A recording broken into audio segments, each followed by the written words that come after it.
बोल गुरुदेव भगवान की जय। प्यारे कृष्ण कन्हैया लाल की जय। सुख सागर 10वां स्कंद 12वां अध्याय।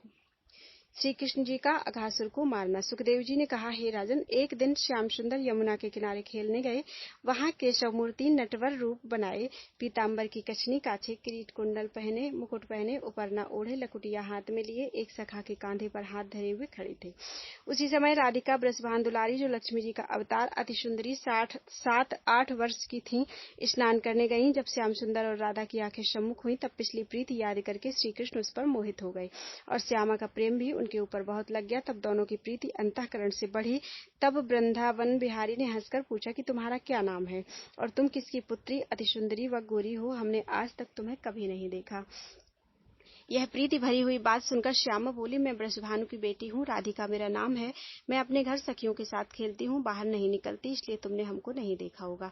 पर मैंने सुना था कि नंद जी का बेटा गोपियों का माखन चुराकर खाया करता है, सो आज मैंने तुमको देखा। तुम ही नंद कुमार हो। यह सुनकर मोहन प्यारे ने कहा कि मैंने तुम्हारा क्या चुराया? हमारा मन तुम्हारे साथ खेलने को चाहता है, सो तुम घड़ी दो घड़ी आकर हमारे साथ खेला करो। श्याम सुंदर की प्यारी प्यारी बातें सुनकर श्यामा भी अंतःकरण से उन पर मोहित हो गईं, पर सखियों के डर से अपना प्रेम प्रकट नहीं किया। गुप्त प्रीति प्रकटत नहीं, दो हृदय छिपाए, मनमोहन प्यारी चली, घर को नयन चलाए। उस समय तो राधिका यह बातें करके अपने घर चली गई, पर उसका मन केशव मूर्ति में लगा रहा। संध्या समय राधा अपनी माता से दूध दुहाने का बहाना करके खरका में मोहन प्यारे से भेंट करने चली। लय माता सो दोहनी, चली दुहावन गाय, मन अटक्यो नंद लाल सो, गई खरक समुहाय। मन मग सोचत जाए, कित देखो वह सांवरो, जिन मन लियो चुराए, खरक मिलन मोह सो कहो। हे राजन, जब राधा प्यारी और केशव मूर्ति से खरका में भेंट हुई, तब श्याम सुंदर ने अपनी माया से घटा व बदली उत्पन्न करके उसी अंधेरे में उससे प्रेम पूर्वक बातें की। जब राधा प्यारी विलंब होने से हड़बड़ाकर अपने घर चली, तब मोहन प्यारे ने उसकी साड़ी आप ओढ़ ली और अपना पीताम्बर उसे दे दिया। जब श्री कृष्ण जी वह साड़ी ओढ़े हुए अपने घर आए, तब यशोदा ने उनको देखकर विचारा कि इसने किसी गोपी से प्रीति करके उसकी साड़ी ले ली है। मोहन प्यारे अंतर्यामी यशोदा के मन का हाल जानकर बोले, हे भैया, आज मैं यमुना के किनारे गऊओं का पानी पिलाने गया था। वहां एक गोपी अपनी साड़ी रखकर स्नान करने लगी, सो एक गऊ वहां से भागी। जब मैं गाय बहोरने गया, तब उस गोपी ने डर के मारे जल्दी में मेरा पीताम्बर जो यमुना के किनारे रखा था पहन लिया और अपनी साड़ी छोड़कर चली गई। वह ब्रजवाला मेरी पहचानी हुई है, अभी जाकर अपना पीताम्बर ले आता हूँ। ऐसा कहकर वहां से बाहर चले आए और अपनी माया से उसी साड़ी को पीताम्बर बना लिया। फिर यशोदा के पास जाकर कहा कि मैं अपना पीताम्बर बदल लाया। यशोदा उनकी बात सच जानकर चुप हो रही। राधा प्यारी दूध दुहाकर श्याम सुंदर का पीताम्बर पहने हुए अपने द्वार तक पहुंची और घबराकर अपनी माता को पुकारा। उसका बोल सुनते ही कीर्ति दौड़ी आई और उसने अपनी बेटी को घबराई हुई देखकर पूछा, हे बेटी, तू अपने घर से चंगी भली गई थी, तेरी क्या दशा हो गई? तब राधा ने कहा, एक लड़की जिसका नाम मैं नहीं जानती मेरे साथ चली जाती थी, उसको सांप ने काट लिया, सो वह अचेत होकर गिर पड़ी। तब मैं भी डर गई। जब नंद कुमार के झाड़ने से उसको आराम हुआ, तब मैं अपने घर आई। यह बात सुनते ही कीर्ति ने राधा को गले लगाकर कहा कि तुझे परमेश्वर ने मृत्यु से बचाया। मैं तुझको बारंबार मना करती हूँ, तू मेरा कहना नहीं मानती। कभी बाहर दूर खेलने, कभी यमुना किनारे नहाने, कभी खरका में दूध दुहाने जाती है। खेलते समय देखकर धरती पर पांव नहीं रखती। अब तू कहीं बाहर खेलने मत जाया कर। यह बात अपनी माता से सुनकर राधिका मन में कहने लगी कि आज मैंने अपनी माता से अच्छा छल किया। उसने मोहिनी मूर्ति का ध्यान हृदय में रखकर अपनी माता से कहा कि अब मैं बाहर न जाकर गांव और घर में खेला करूंगी। हे राजन, राधा प्यारी के मन में नंदलाल जी ऐसे बस गए थे कि उनके देखे बिना उसे चैन नहीं पड़ता था। इसलिए तीसरे दिन फिर राधिका दूध दुहाने के बहाने श्याम सुंदर के स्थान पर आई और द्वारे पर से मोहन प्यारे को पुकारा। मारे लज्जा के भीतर नहीं गई। राधा प्यारी का शब्द सुनते ही नंदलाल जी ने यशोदा से कहा, हे मैया, कल मैं यमुना किनारे रास्ता भूल गया था, सो एक गोपी मेरा हाथ पकड़कर गांव में पहुंचा गई। तब मैं घर पहुंचा हूं, नहीं तो ना मालूम भूल कर कहाँ चला जाता।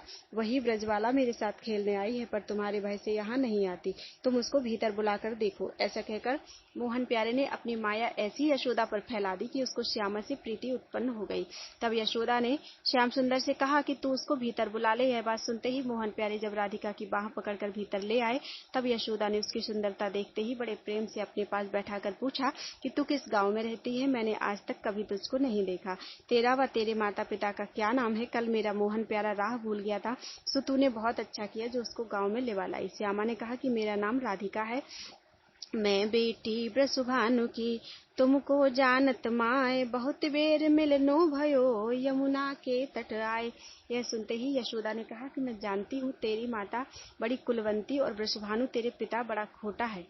तब राधा प्यारी हंसकर बोली कि मेरे बाप ने तुमसे क्या खुटाई की थी। यह प्रेम भरा वचन सुनते ही यशोदा ने राधिका को अपने गले लगाकर बहुत प्यार किया और मन में विचारा कि इस कन्या का विवाह मोहन प्यारे से होता तो बहुत अच्छा था। फिर यशोदा ने श्यामा का सिर गूंथ कर श्रृंगार किया और बहुत अच्छा गहना व कपड़ा पहनाकर मेवा मिठाई व तिल चावली उसकी गोद में डालकर कहा कि तू कन्हैया के साथ जाकर खेल। यह बात सुनते ही राधिका प्रसन्न होकर नंदलाल जी के साथ खेलने लगी। हे राजन, श्याम व श्यामा ऐसे सुंदर थे जिनके स्वरूप का वर्णन शेष गणेश जी नहीं कर सकते। दूसरे की क्या सामर्थ्य है जो बड़ाई कर सके। खेलत दो झगड़न लगे, भरे परम आह्लाद, मानो घन अरु दामिनी, करत परस्पर वाद। यशोदा उन दोनों को खेलते हंसते हुए देखकर बहुत प्रसन्न हुई और राधिका से कहा कि तू नित्य यहाँ आकर मेरे मोहन प्यारे के साथ खेला कर। श्याम सुंदर राधा प्यारी से हंसकर बोले, तुम लज्जा छोड़कर हमारे यहाँ खेलने आया करो, तुम्हारे साथ खेलने से मेरा मन अति प्रसन्न होता है। राधा यह बात मोहन प्यारे की सुनकर मुस्कुराती हुई अपने घर चली गई। परम नागरी राधिका, अति नागर ब्रज चंद, करत आपनी घात दो, बंधे प्रेम के फंद। जब राधा प्यारी श्रृंगार किए हुए अपने घर पहुंची तब उसकी माता कीर्ति ने पूछा, तू कहाँ गई थी, तेरा श्रृंगार किसने कर दिया है। राधिका बोली, मैं यशोदा जी के घर गई थी, उन्होंने तुम्हारा व मेरे पिता का नाम पूछकर मेरा बहुत प्यार करके श्रृंगार किया है। मेरे सिण बेड़ी गुही, बेड़ी लाल बनाए, पहनाई निज हाथ सो, सारी नई मंगाए। हे माता, तिल चावली और मेवा मिठाई मेरी गोद में डालकर मुझे विदा किया और तुमको ठटोली की राह उन्होंने गाली दी। यह बात सुनकर कीर्ति बहुत प्रसन्न हुई और यह हाल बरसाने गांव की गोपियां सुनकर यशोदा के ठट्टे की राह गा बजाए कर गालियां देने लगी। यशोदा के मन का हाल जानकर कीर्ति ने सब गोपियों से कहा कि मेरी बेटी दामिनी और मोहन प्यारा घटा सा श्याम अति मनभावन दोनों विवाह के योग्य हैं। कीर्ति को भी इस बात की चाह हुई कि राधा प्यारी का विवाह नंदलाल जी से होता तो बहुत अच्छा था। ऐसा विचार कर उसने ब्रजभानु से यह बात कही। युगल किशोर स्वरूप वर, वृंदावन रस खान, नव दूल्ह दुल्हन सदा, राधा श्याम सुजान। ब्रजभान भी अपनी स्त्री की बात सुनकर प्रसन्न हुए। इसी तरह राधिका नित्य नंद जी के घर आकर मोहन प्यारे के साथ खेला करती थी। श्याम सुंदर भी उसके साथ बड़ी प्रीति रखते थे। राधा प्यारी जब कभी अपनी गऊओं का दूध दुहाने के वास्ते मनहरन प्यारे से कहती थी तब वह बड़े प्रेम से उसकी गोद दुहा दिया करते थे। धेनु दुहावत लाडली, दुहत नंद को लाल, शोक सुख कासो जात कही, देखत ब्रज की बाल। एक दिन राधा प्यारी श्याम सुंदर से गौ दुहाकर जब दूध लिए हुए अपने घर चली, उस समय मोहन प्यारे ने उसकी ओर देखकर मुस्कुरा दिया। राधा वह मुस्कान देखते ही मोहित हो गई। जब राह में उससे सखियों ने पूछा कि आज तेरे गौ दुहाने वाले ग्वाल क्या हुए जो तूने नंदलाल जी से दूध दुहाया है, राधा श्याम सुंदर का नाम सुनकर ऐसी अचेत होकर गिरी कि दूध का बर्तन उसके हाथ से छूट पड़ा और गिरते समय सखियों से बोली कि मुझको काले सांप ने काटा है। यह वचन सुनते ही सहेलियां उसे उठाकर उसके घर ले गईं और कीर्ति से सांप काटने का हाल कह दिया। उन्होंने बहुत से गुणी बुलाकर झाड़ फूंक कराया पर उसको मोहन रूपी सांप ने डसा था, इसलिए मंत्र व यंत्र से कुछ लाभ न हुआ। जब वह उसी तरह रही तब सहेलियों ने, जो उसकी प्रीति का हाल जानती थी, कीर्ति से कहा कि नंद महेर का बेटा बड़ा गुणी है, उसे बुलाकर दिखलाओ तो इसको आराम हो जाएगा। यह सुनकर कीर्ति बोली कि एक दिन राधिका ने मुझसे कहा था कि किसी लड़की को सांप काटने से नंद किशोर ने अच्छा कर दिया था। वह बात याद करते ही कीर्ति ने दौड़कर यशोदा के पास जाकर कहा कि मेरी बेटी को सांप ने काटा है, सो तुम मोहन प्यारे को शांत कर दो, वह मंत्र पढ़कर उसे अच्छी कर दे। यह सुनकर यशोदा बोली कि ऐ बहन, मेरा अज्ञानी बालक मंत्र यंत्र क्या जाने, किसी गुणी को बुलाकर दिखलाओ, आज तक मैंने कभी उसके मंत्र यंत्र जानने का हाल नहीं सुना है। तब कीर्ति ने कहा कि मैंने राधिका से एक लड़की के सांप काटने और कन्हैया को अच्छा कर देने का हाल सुना था, सो तुम दया करके तुरंत उसे बुला दो। इतनी कथा सुनाकर सुखदेव जी ने कहा, हे राजन, जब कीर्ति मोहन प्यारे को बुलाने जा चुकी तब ललिता सखी ने, जो उसकी प्रीति का हाल जानती थी, एक ब्रजबाला को मोहन प्यारे के पास जहाँ पर वह खेलते थे समझाकर भेजा। उस गोपी ने जाकर नंदलाल से कहा, अहो महरी के लाडले, मोहन श्याम सुजान, कित सीखे यह गोदुहन, हमसे कहो बखान। हे नंद कुमार, आज प्रातः समय जिसकी गौ तुमने दुही थी वह इस समय अचेत पड़ी है, केवल तुम्हारा नाम लेने से आंख खोल देती है। उसने गिरते समय यह कहा था कि मुझको काले सांप ने काटा है, सो कोई मंत्र व यंत्र उसको लाभ नहीं करता, इसलिए तुम चलकर अपनी कृपा दृष्टि से उसका विष उतार दो। तुम्हारा श्याम रंग देखकर मैं जानती हूँ कि यह जहर तुम्हारी मुस्कान की उसे चढ़ी है। जल्दी चलकर उसे चंगी कर दो, वह तुम्हारे विरह की आग में जल रही है। सो अपने चंद्रमुख की शीतलता से उस विरहिणी की अग्नि बुझाओ। कदाचित तुम उसे न जलाओगे तो हम लोग नंद जी के द्वारे पर जाकर तुम्हारे ऊपर अपना प्राण दे देंगी। कीर्ति उसके दुख से व्याकुल होकर यशोदा के पास तुमको बुलाने गई है। यह बात सुनते ही मोहन प्यारे ने मुस्कुराकर उससे कहा कि कदाचित राधा प्यारी को काले भुजंग ने भी डसा होगा, तो भी मैं उसको अच्छा कर दूंगा। ऐसा कहकर उस सखी को विदा किया और आप अपने घर चले आए। तब यशोदा ने उससे हंसकर पूछा, ए बेटा, तुम क्या सांप काटने का मंत्र जानते हो? यह सुनकर श्री कृष्ण बोले, ए मैया, तेरी सौगंध है, मैं ऐसा मंत्र जानता हूँ कि सांप के डसे हुए को देख पाऊं तो वह मरने न पावे। यशोदा ने कहा, बेटा, राधा को सांप ने काटा है, तुम कीर्ति के साथ जाकर उसे आराम कर दो। श्याम सुंदर यह आज्ञा पाते ही प्रसन्न होकर कीर्ति के साथ गए। जब कीर्ति नंदलाल समेत अपने घर पहुंची तब राधिका को अधिक व्याकुल देखकर मोहन प्यारे से कहा कि हे नंद कुमार, मुझे अपने ऊपर निछावर समझकर राधा को अच्छा कर दो। जैसे राधिका ने श्याम सुंदर के आने का हाल सुना वैसे ही उसका हृदय ठंडा हो गया और प्रेम के आंसू बहने लगे। जब श्री कृष्ण जी ने कुछ पढ़कर अपनी मुरली राधा के अंग में छुआ दी तब उसने चैतन्य होकर अपना अंग कपड़े से ढांक लिया। श्याम सुंदर को देखकर वह भली चंगी हो गई और अपनी माता से पूछा कि आज क्या है जो इतने मनुष्य यहाँ इकट्ठे हुए हैं। कीर्ति ने कहा कि बेटी, तू सांप के काटने से मरण तुल्य हो गई थी, सो तुझको कन्हैया जी ने अपने मंत्र से जिलाया है। इनसे तुझे लज्जा नहीं करनी चाहिए। यह कहकर श्री कृष्ण को गोद में उठा लिया। उर लगाए मुख चूम के पुनि पुनि लेत बलाए, धन्य कोख यसुमति महरी जहाँ अवतर्यो आए। कछु मेवा पकवान कहेउ खान घन श्याम सो, बेदा कियो दय पान कीरति श्याम सुजान को। हे राजन, श्याम सुंदर के जाने के उपरांत वृषभानु और कीर्ति ने कहा कि श्री कृष्ण और राधिका दोनों विवाह करने योग्य हैं। ललिता सखी सब भेद जानती थी। वह मनहरन प्यारे से बोली कि तुम बड़े गुणी हो गए हो। राधिका का विष तुमने तुरंत उतार दिया।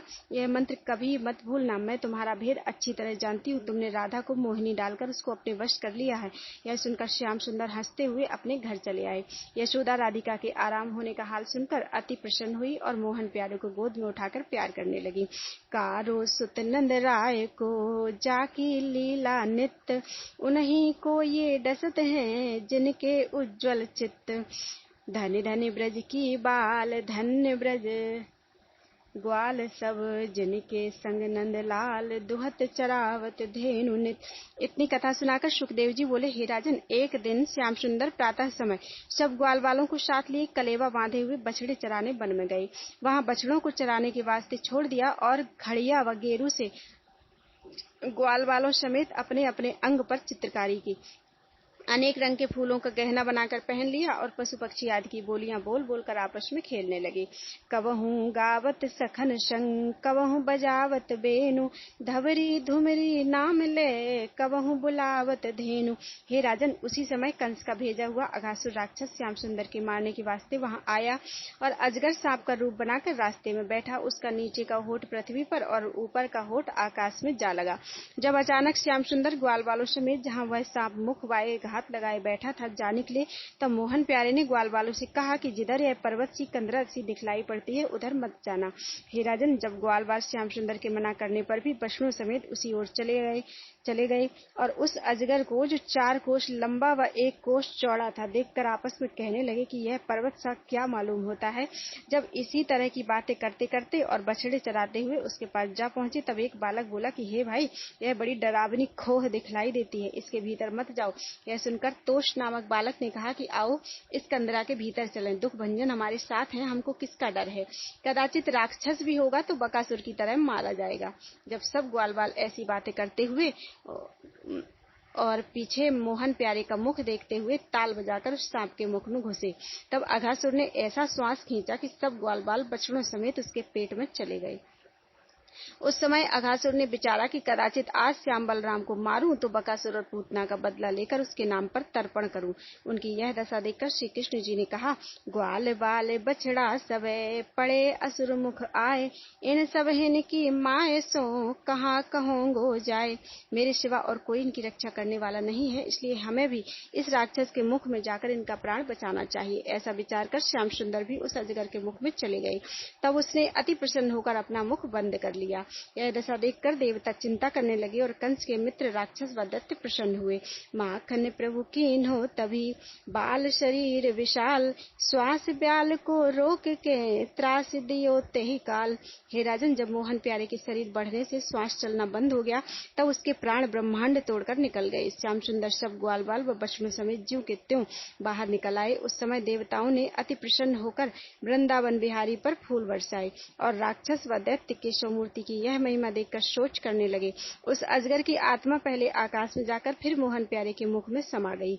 माखन प्रभु पर ताप ते त्रिविध ताप मिट जाहि, ताहि पाप कैसे रहे आप जाहि मुख माहि। हे राजन, इस तरह उस राक्षस की मुक्ति देखते ही देवताओं ने श्री कृष्ण जी को पूर्ण ब्रह्म जानकर उनकी स्तुति की और सब ग्वाल बाल श्याम सुंदर से कहने लगे कि आपने इस राक्षस को मारकर हम लोगों का प्राण बचाया, नहीं तो आज हमारे मरने में कुछ संदेह नहीं था। यह सुनकर केशव मूर्ति बोले कि हे भाइयों, मैंने तुम्हारी सहायता से इस राक्षस को मारा, कदाचित तुम लोग न होते तो यह राक्षस मुझसे मारा न जाता।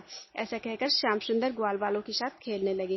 गावत खेलत हंसत सब सखा वृंद लय साथ, वृंदावन के कुब्ज में वृंदावन के नाथ। उस सांप का शरीर सूख कर पर्वत के समान उस जगह पड़ा रहा। कभी ग्वाल बाल उस खाल के भीतर घुसकर और कभी उसके ऊपर चढ़कर खेला करते थे। उस राक्षस ने मरते समय मुरली मनोहर का ध्यान किया था, इसलिए परम पद को पहुंचा।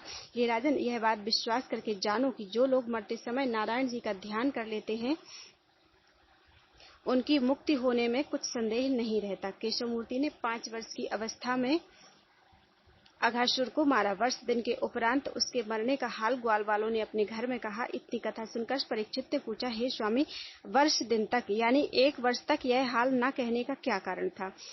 बोलो वृंदावन बिहारी लाल की जय। 13वां अध्याय, ब्रह्मा का ग्वाल बाल व बछड़ों को चुरा ले जाना। सुखदेव जी ने कहा, हे राजन, तू बड़ा भाग्यवान है, क्योंकि परमेश्वर की कथा में तुझको प्रतिदिन अधिक प्रीति होती जाती है। अघासुर के मरने के उपरांत मोहन प्यारे ने ग्वाल बालों से कहा कि यमुना के किनारे यह ऊंचा सांप का शरीर बहुत अच्छा पड़ा है, उसके ऊपर चढ़कर हम लोगों को खेलने और चढ़ते हुए बछड़ों को देखने का बड़ा सुख हुआ। इतनी कथा सुनाकर सुखदेव जी बोले, हे राजन, उन ग्वाल बालों के भाग्य की बड़ाई किसकी सामर्थ्य है जो वर्णन कर सके। वे लोग दिन रात खाना पीना उठना बैठना वृंदावन बिहारी के साथ रखते थे और सब लोग वृक्षों की छाया में बैठकर अपना शरीर वैकुंठनाथ के अंग से स्पर्श करते थे। यह पदवी ब्रह्मादिक देवताओं को भी मिलना कठिन है। ग्वाल बालों का सुख देखकर देवता उन पर डाह करते थे। जब श्री कृष्ण जी ने अघासुर को मारा तब ग्वालवार और बछड़ों समेत जाकर यमुना में स्नान किया और कदम के नीचे खड़े होकर मुरली बजाई। ग्वाल वालों से कहा कि हे भाइयों, यहाँ अच्छा विमल स्थान है, इसी जगह बैठकर कलेवा कर लो। यह वचन सुनते ही सब ग्वाल बाल वहां ठहर गए। तहाँ छाक सब घरन ते आई भरे भरे भार, यशुमति पठयो कान्ह को व्यंजन बहुत प्रकार। सब ग्वालपालों ने ढाक के पत्ते लाकर पत्तल व दौना लगाया और अपना अपना कलेवा निकालकर पत्तल आदि में परोस लिया। बीच में मुरली मनोहर और उनके चौगिर्द ग्वाल बाल खाने के वास्ते बैठे। भोजन करते समय श्याम सुंदर ने बांसुरी को कमर में खोंसकर लकुटिया बगल में दबा ली। जब ब्रजनाथ ने पहले आप ग्रास उठाकर मुख में डाला तब पीछे ग्वाल बालों ने भोजन करना आरंभ किया। उस समय मुरली मनोहर मुकुट साजे, पीताम्बर पहने, बनमाला गले में डाले, लकुटिया दबाए, अनेक तरह का भोजन बाएं हाथ में रखकर हंसते हुए अपना जूठा दाहिने हाथ से सब ग्वाल बालों को खिलाने लगे। ग्वाल बालों की पत्तल पर से उनका जूठा उठाकर आप खाते थे और उसके खट्टे व मीठे का स्वाद आपस में कहकर ऐसा आनंद मनाया जिसका हाल वर्णन नहीं हो सकता। ग्वाल वाल में बैठ के माखन प्रभु ब्रजनाथ, माखन रोटी हाथ ले खात जात एक साथ।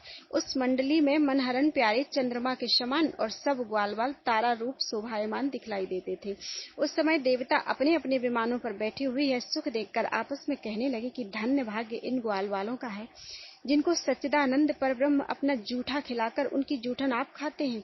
यह सुख हम लोगों को स्वप्न में भी नहीं प्राप्त हो सकता। किसी मुनि और देवता ने ब्रह्मा से कहा कि महाराज, हमको बड़ा संदेह मालूम होता है कि हम लोग यज्ञ में भी बड़ी पवित्रता से सामग्री बनाकर परमेश्वर का भोग लगाते हैं, तिस पर भी वैकुंठनाथ जल्दी वह भोग अंगीकार नहीं करते, और तुम श्री कृष्ण जी को परब्रह्म का अवतार कहते हो, सो देखो वह ग्वाल वालों का जूठा उठाकर खाते हैं, इसलिए हमको तुम्हारे कहने का विश्वास नहीं आता। यह सुनकर परमेश्वर की माया से ब्रह्मा को भी संदेह उत्पन्न हो गया।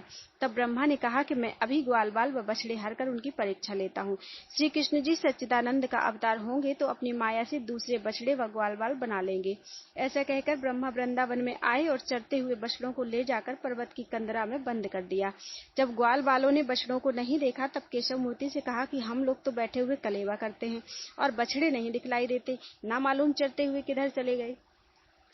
यह सुनकर मुरली मनोहर ने कहा कि हे भाई, तुम लोग निश्चिंत होकर भोजन करो, मैं जाकर बछड़ों को घेर लाता हूँ।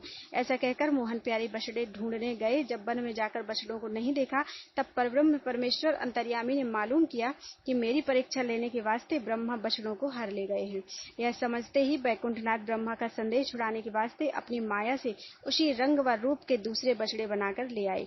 जब उस कदम के तले जहाँ ग्वाल बालों को छोड़ गए थे पहुंचे तब ग्वाल बालों को भी वहां न देखकर अपनी महिमा से जाना कि ब्रह्मा ने उनको भी हर लिया और जाकर पर्वत की कंदरा में छिपा दिया है। ऐसा देखकर केशव मूर्ति ने मन में कहा कि कदाचित ग्वाल बाल अपने घर न जाएंगे तो उनके माता पिता को बड़ा दुख होगा। ऐसा विचार कर त्रिलोकीनाथ ने अपनी प्रबल माया से उतने ही ग्वाल बाल, उसी रूप, उसी बोली, उसी ज्ञान और उसी भूषण वस्त्र के दूसरे बना लिए।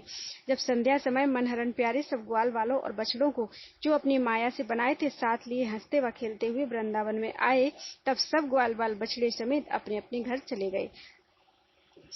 बछड़े अपनी अपनी माँ का दूध पीने लगे। ग्वालनियों ने अपने अपने बालकों को बड़े प्रेम से उबटन व तेल मलकर स्नान कराया।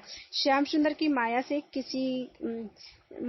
किसी को ग्वाल बाल व बछड़े हर जाने का भेद मालूम नहीं हुआ। सब ग्वाल बाल के माता पिता व गौएं अपना अपना बालक बछड़ा जानकर प्रतिदिन उनसे अधिक प्रीति करने लगे। माखन प्रभु रचना रची, तनिक बची नहीं रेख, वही वेश सब देखिए, पर कछु प्रीति विशेख। इतनी कथा सुनाकर सुखदेव जी ने कहा, हे राजन, ब्रह्मा जी ब्रह्मलोक में जाकर ग्वाल बालों और बछड़ों के हरने का हाल भूल गए और वृंदावन बिहारी नित्य माया रूपी ग्वाल बालों व बछड़ों समेत वन में जाकर नई नई लीला करते थे। एक दिन श्याम सुंदर उन्हीं बछड़ों को गोवर्धन पर्वत के नीचे चराने ले गए। सो उन बछड़ों की माताएं जो गोवर्धन पर्वत पर चढ़ती थी उन्हें देखते ही ऐसे दौड़ी जैसे सावन भादों में नदी का जल बहुत वेग से बहता है। ग्वालों ने लाठी से धमकाकर गऊओं को बहुत रोका पर वे रोके नहीं रुकी, अपने अपने बच्चों के पास चली आईं। दूसरा बच्चा उत्पन्न होने पर भी वे माया रूपी बछड़ों को स्तनपान पिलाने लगी। ग्वाल लोग भी अपने अपने बालकों को गोद में उठाकर प्यार करने लगे। यह दशा देखकर बलराम जी ने, जो बछड़े व ग्वाल बाल हरने के दिन श्री कृष्ण जी के साथ नहीं थे, विचारा कि हमने ऐसी प्रीति गौ व ग्वालों में कभी नहीं देखी थी। इसमें कुछ परमेश्वर की माया मालूम होती है। ऐसा विचार कर बलभद्र जी ने ध्यान करके देखा तो ग्वाल बाल व बछड़े श्री कृष्ण रूप दिखलाई दिए। तब उन्होंने श्याम सुंदर से पूछा कि हे भाई, पहले के ग्वाल बाल व बछड़े क्या हुए? वह सब ग्वाल बाल व बछड़े मुझे कृष्ण रूप दिखलाई देते हैं। यह वचन सुनते ही केशव मूर्ति सब वृत्तांत कहकर बोले, हे भैया, वर्ष दिन से मेरी यही दशा है। हे राजन, जब इसी तरह 1 वर्ष बीत गया तब ब्रह्मा बालक व बछड़े हरने का हाल याद करके बोले कि देखो, मेरा अभी एक क्षण नहीं बीता और मनुष्यों का 1 वर्ष हो गया। अब चलकर देखना चाहिए कि बालकों व बछड़ों के बिना श्री कृष्ण और वृंदावन वासियों की क्या दशा हुई है। ऐसा विचार कर ब्रह्मा पहले उस कंदरा में गए तो ग्वाल बालों व बछड़ों को नींद में अचेत देखा। फिर वहां से वृंदावन में आए तो उस रूप के ग्वाल बाल व बछड़े श्री कृष्ण के साथ दिखलाई पड़े।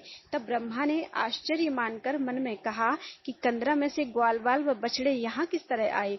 यह श्री कृष्ण ने अपनी माया से नहीं उत्पन्न किया है। यह संदेह छुड़ाने के वास्ते ब्रह्मा फिर कंदरा की तरफ गए तो उन्होंने ग्वाल बाल व बछड़ों को उसी तरह सोए हुए पाया।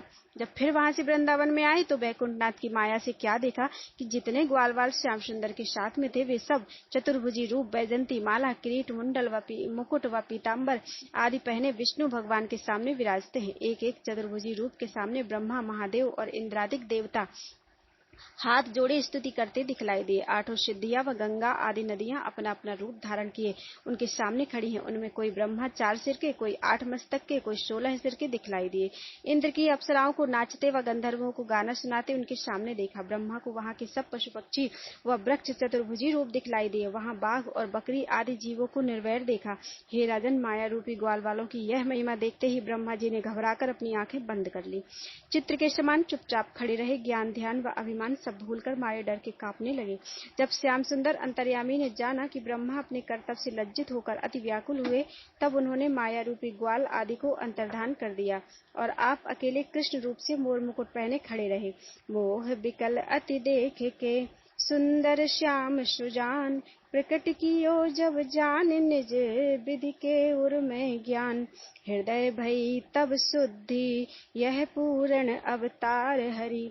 दिग दिग मेरी बुद्धि बैर बढ़ायो कृष्ण सो।